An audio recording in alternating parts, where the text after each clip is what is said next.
baby.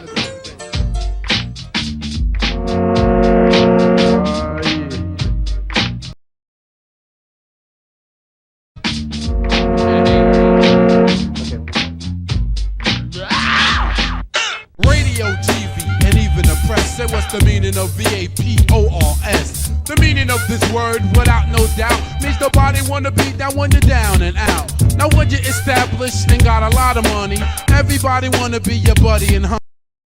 Have you ever met a girl that you tried to date, but a year to make love she wanted you to wait?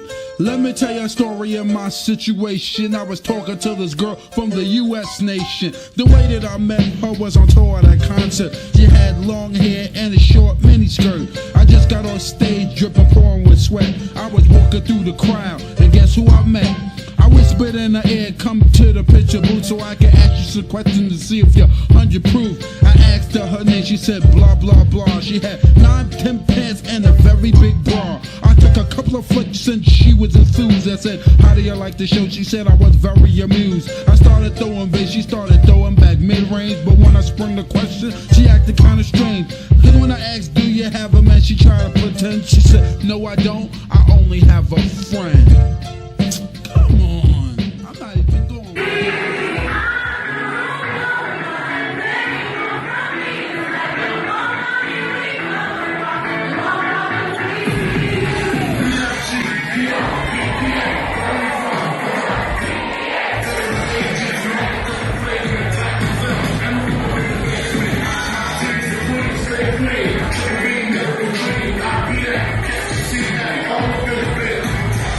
Like tall buildings, they call skyscrapers. And you feel it.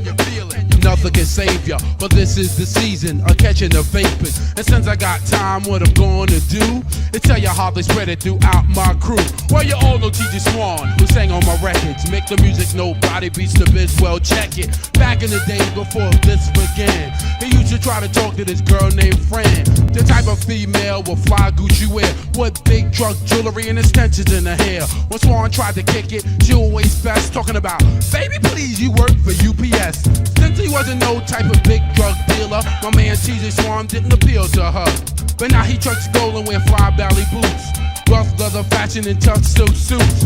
Now she stopped fronting and wants to speak and be coming to all the shows every single weekend. To get his people number, she be begging please, dying for the day to get skis. She caught the vapors. She caught the vapors. She caught the vapors.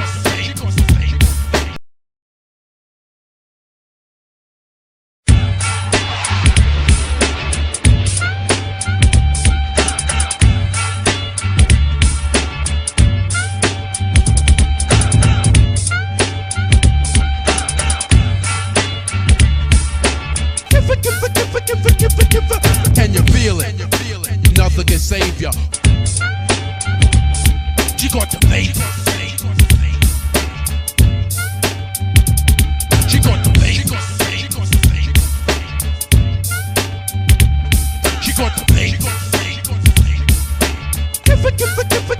the vapor. And you feel it. Nothing can save ya, but this is the season of catching the vapors. And since I got time, what I'm gonna do is tell you how they spread it throughout my crew. Well, you all know TJ Swan, who sang on my records. Make the music nobody beats the biz, well check it. Back in the days before this began, he used to try to talk to this girl named Fran. The type of female with fly Gucci wear, with big drug jewelry and extensions in her hair. When Swan tried to kick it, she always best talking about, baby please you work for UPS. Since he wasn't no type of big drug dealer, my man TJ Swan didn't appeal to her. But now he trucks gold and wear fly belly boots, rough leather fashion and tough silk suits. Now she stopped fronting and wants to speak and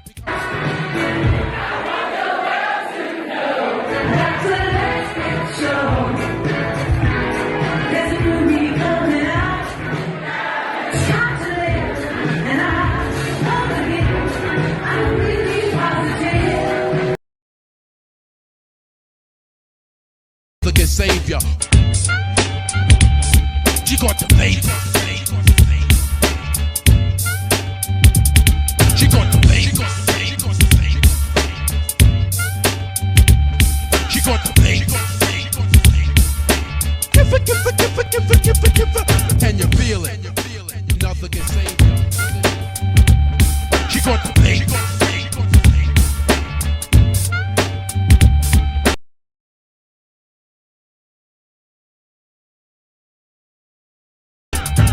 another partner that's calm and plain. He goes by the name of the Big Daddy Kane. The mellow type of fellow that's laid back. Back in the days, he was nothing like that. I remember when he used to fight every day. What grown-ups would tell him, he would never obey. He wore his pants hanging down and his sneakers untied, and a Rasta type Kango tilted to the side. Around his neighborhood, people treated him bad and said he was the worst thing his mom's ever had. He said he would grow up to be nothing but a hoodlum, or either in jail or someone would shoot him. But now he's grown up to their surprise. Big Daddy got a hit record selling worldwide. Now the same people that didn't like him as a job saying, can I borrow a dollar? Ooh, you're a star. Now they call the vapors.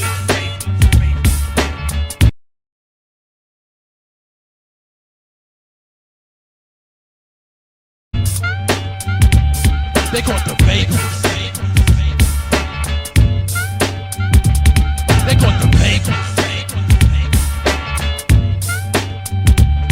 They call it the vapors.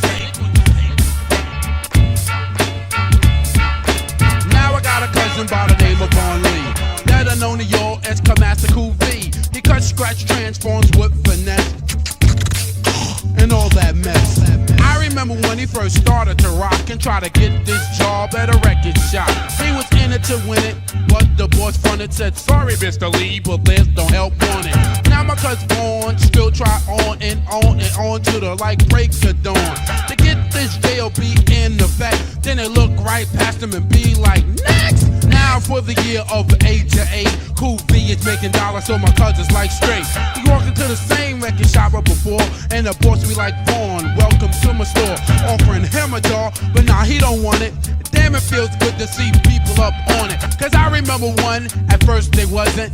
Nah, guess what they caught from my cousin? The vapors. They caught the vapors. They caught the vapors. They caught the vapors. I guess I gotta talk about me. Check it out. Last subject of the story is about Biz Markie. I had to work for mine to put your body in park. When I was a teenager, I wanted to be down with a lot of MT DJ and crews in town. Source crew on Noble Street, I said, can I be down, champ? They said no one treated me like a wet food stamp. After getting rejected, I was very depressed. Sat and wrote some deaf doodle rhymes at my rest. When I used to come to parties, they make me pay. Would have to beg to get on the mic and rap that day. I was never into girls, I was just into my music. To acting like I wanted to keep instead of trying to use it. But now things switch without belief. Yo, Biz, do you remember these from Noble Street, Chief? We used to be down back in the days. It happens all the time, it never ceased to amaze. They caught the vapors. Yo, they caught the vapors. They caught the vapors. Yo, I like to tell everybody, this is a true story. They caught the vapors. And you know.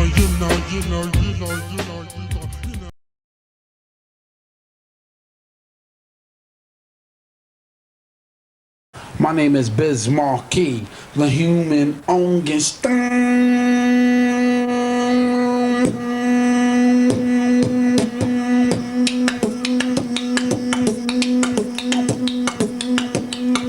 And '88 was one, it has to be one of the best years ever, besides the beginning, because you had people like Rick, you had EPMD with More Bounce, you had Rob Bass out with It Takes Two, you had Kane now. It was just an explosion era of you had all the clubs, you had the Quarters, you had the Parrot, you had the Rooftop, you had all the drug dealers partying with us. And you know, it was just a cool era. You had to be cool to be down in that era. Yeah. Biz Markie, welcome to the Ensign Rap Show. Biz, how did you get your name, brother? Well, I used to be busy getting in trouble, and my name is Markie anyway, so I put them both together. And that's your name. Tell me how your style differs from the Fat Boys and, say, Dougie Fresh. You had to have money cool, you had to have Jeeps, you had to have the Jetta, you had to have the Benz, the BM, you had to have... Well, Doug, he's like more of a precise beatbox, like a more of an instrument. Fat Boys, you know, they're good, but I guess they just do, you know, what they're gonna do.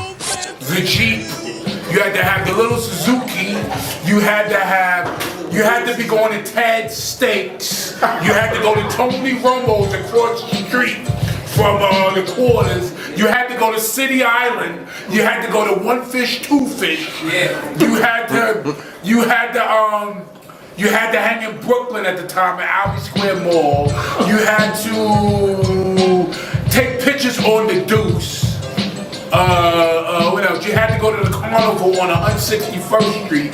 You had to go to Harlem Week. You had to go to the joints at the State Building. At that time in '88, I remember me and Rick. I was there. What was that? 48 to 47 with Def Jam was. 48 plays a room. Yeah, 48. We was sitting in the car. He said, "Yo, I'm gonna let you hear this, but don't tell nobody." He played Moment of Fear. My head fell off. I had to pull it back on, because it was the style. Drinking my tea.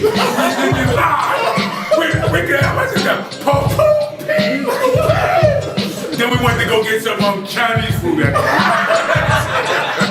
So Rick, to you, '88. That year, around about that year. What did hip hop mean to you then? '88, for me, that was like my golden era. You know, my generation golden era. You know what I mean? We was on tour, Cool J and stuff. Maybe B&B, De La Soul K. You know, so it was like different varieties of hip hop, just a different like grapes, apples, oranges, bananas, and stuff of hip hop. You know what I mean? So it was like a variety of styles of hip hop. You know what I mean? It wasn't just hip hop. It was the culture of living at that time. It's black culture, you know, the unidentified. You had the Jamaican, segregated. You had Alpo AZ, Rich Era. You had the dudes in the Bronx, the Club 371. You had Billy Washington, and all of them. It was like more peace. People wasn't dying like that at that time. You know, you might have heard him. You might have heard him got shot. When he died. He got robbed. He just put some Robitussin on the cut and healed up. Like, do you feel like that year set the blueprint for hip hop, like for the years to come? Like yes. Everything is reinventing itself from that year. From '86 on up to '89 set the blueprint for hip hop coming, because there was so many groups blooming at that time. And so many people just learning stuff. You know what I mean? So Rick came out with the incredible album at that time. That he did most of it. He came out when at that time when Children's Story, that wasn't even my favorite record. But my favorite record was Hey Young World. Cause you know I'm in the slow record. Hey Young World and Moment I Fear. Yo, the rhyme styles he used on. The biggest records on the street is the Vapors. Tell us the story behind the Vapors. Oh, check this out. Here's how it go. Westwood, TV, and even the press said what's the meaning of VAPORS? The meaning of this word, without no doubt, means nobody wanna be down when you're down and out. Now when you got a house, and then you got money, everybody wanna be your buddy and honey. Just like New York got a lot of skyscrapers. Yo, this is the meaning of the Vapors. Safe, bro. How true is that? That is definitely true. Every episode that I talked about is true. You know, like Swan tried to talk to this girl, but she wanted to talk to drug dealers and stuff. And then, you know, Kane, people didn't like him around this way, but now they like him. And, you know, Vaughn Cool V, he tried to get this job in his store, and, you know, all my, you know, everything, you know, everybody underrated me as a rapper, but then I just sat down and wrote stuff to myself, and it's like a more of a revenge thing, you know, like putting it back in your face. Come on, man. It was incredible. So to close this off here now, Rick and Biz, when did you first get in tune or first hear of Meek, EPMD or Eric Parrish? Do you recall that moment? Well, first of all, I knew Parrish and Eric and them because they were from around I lived in Brentwood. So I knew Parrish's brother, you know, but I knew Eric too. And Eric was a young boy when he first made his record, and I told him that this is what I told him. I said, "Yo, check that contract Because you know these people get funny with the contracts. And you know, and at the time I was helping them. I used to help them get into the clubs and some of the like I gave them a couple of their first shows. You know what I mean? Rooftop Mike and Dave shows. You know what I mean? How about you, man? Well, we was on tour together, so you know they were doing their thing. You know what I mean? Like pair MCs together. You know what I mean? There wasn't too many pair MCs except for maybe the generation before us, like Run DMC. You know? So they were doing their thing. They stepped the game up for the pairs. You know what I mean? And they always had funky beats. Really kept it to the market of the rap audience, which was good. You know what I mean? Because sometimes people lose focus. Forget there was an audience for the rap, for like a rap audience alone, you know what I mean? So it was a good when they made that like crossover and stuff like that. Like when they made their album was an album that everybody can listen to, even if you're young and you didn't know how to rap. It gave you inspiration to rap. You know what I mean? Yeah, so basically, like I was saying, if I was really interrupted by this nigga, No, I'm hungry, right? I'm hungry, right? You're right. Nah, like I said, what they did was they're known for like catering to a rap audience strictly. So, because there's a market for a rap audience strictly, just like there's a market for a rock audience strictly, there's a market for a country audience strictly, there's a market for a rap audience strictly. And we need to know what the ingredients of the rap audience strictly is. Understood. It's like a little bit of R&B, not a whole heap, and a little bit of Black history, and just keep it gritty. And feed your audience. And let them know about the jewelry that how like the kids that's out today, they think that they starting something new, but this is something that you've been doing. First of all, we wear real shit. Next, you know what I'm gonna do? I'm gonna start coming to parties with magnets. Come with a strong magnet to the party. Okay. Rick always been Johnny Jewelry and always with the Clarks. Rick always been Johnny Jewelry or Billy Bally's. Always had the Bally's and the Wallabies. Right or wrong? Right. So basically, what he's like trying to say, I said about like a black audience or the hip hop audience or the segregated audience, no disrespect to nobody, you know. It's basically you learn from your forefathers.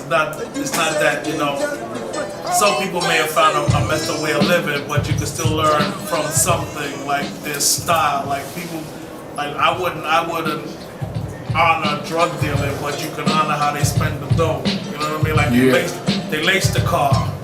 They know how to blend colors. Well, I used to hang with them because I used to get some food. Same thing with pimps before our generation. You know how to lace cars and dress, and you know how to play with. You know how to spend your money. So you know how to spend your money, which would excel your mating core. If you understand what I'm saying. Okay. You know what I mean? So when you see people wearing like a lot of heavy ice, it was like giants back then.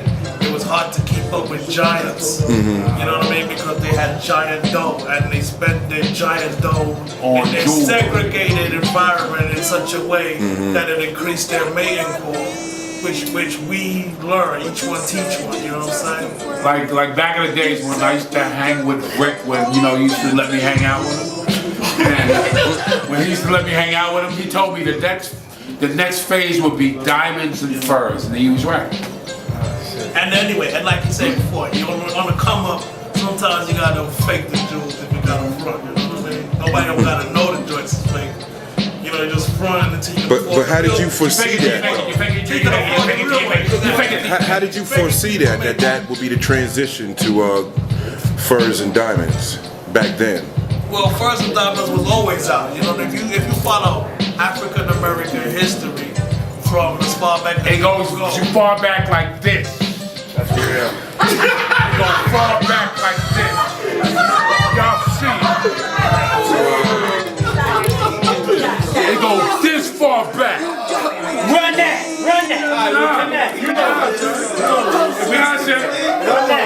I'm getting ready to get a quarter water so I can send it 5 cents. Quick, sign out, and we out of here.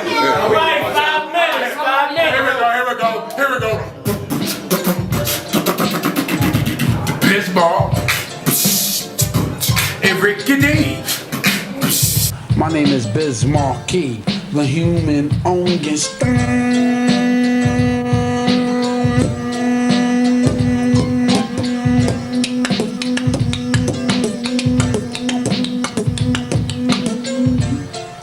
And show me how that differs from Dougie Fresh and the Fat Boys. What's their style? Well, Doug Fresh style is like Fat Boys, like you know. My style is like more. I got like more different kind of variety. One of your best is tell us the story behind Pickin' Boogers, which was a big street hit for you over here. Well, Pickin' Boogers to me, you know, that came from my heart. You know what I'm saying? Like all the incidents really happened. You know, when I was in school or when I was on the train or with the girl. You know, so I said I wanted to put it away where it wasn't nasty, but it was still funny and with a deaf beat. Can you give some of that rap now? Yeah. Now let me take a trip down memory lane. Back in public with my partner Kane. When I was class clown and he was my brother. Sitting at the desk plucking bookers at each other. Never to work as we were supposed. Cause we were too busy digging up our nose. You know? What was the reaction to the radio stations in New York? Did they play that? Nah, they only the midnight shows, you know, like the night shows. They didn't play it because they said it was, you know, oh, it's about boogies. What if you be at your dinner table and, you know. Tell me about Biz's dance, because that was one of the big things of the tour. Where did that come about? Oh, see, I was ever since like 5 or 6 years old. I always did the biz dance. You know what I mean? Sure. And, you know, you gotta go like this. You gotta throw your legs up. You know. Your mom's is so poor. She went to McDonald's and put a shake on Layaway. Is your mother so old she knew Central Park when it's just a plant? Your mom's hair so nappy, she gotta take painkillers to comb her hair. Yo, later for that, man. This is what's you got what I need, man. Touch you. Oh, it's over that, baby? How about you then? How about you? Yo. Forget them girls, man. What's up? I got a little story to tell you. Have you ever met a girl that you tried to date, but a year to make love, she wanted you to wait? Let me tell you a story of my situation. I was talking to this girl from the U.S. nation. The way that I met her was on tour at a concert. She had long hair and a short miniskirt. I just got on stage dripping, pouring with sweat. I was walking through the crowd, and guess who I met? I whispered in her ear, come to the picture booth so I can ask you some questions to see if you're 100 proof. I asked her name, she said blah, blah, blah. She had 9, 10 pants and a very big bra. I took a couple of flicks and she was enthused. I said, how do you like the show? She said I was very amused. I started throwing bass, she started throwing back mid-range. But when I sprung the question, she acted kind of strange. Because when I asked, do you have a man? She tried to pretend. She said, no, I don't. I only have a friend. Come on, I'm not even going for it. This is what I'm going to sing. You got what I need, but you say he just a friend, and you say he just a friend. Oh, baby, you got what I need, but you say he just a friend, but you say he just a friend. Oh, baby, you got what I need, but you say he just a friend, but you say he's just a friend.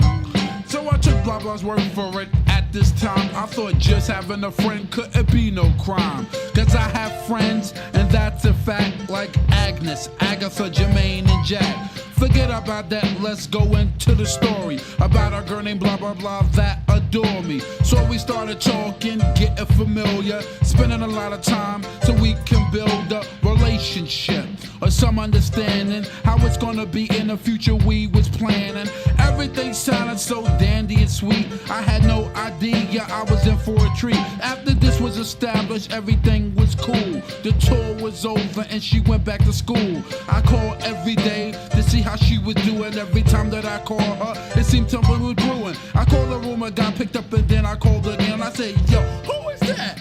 Oh, he's just a friend. Don't give me that. Don't even give me that. Just bust this.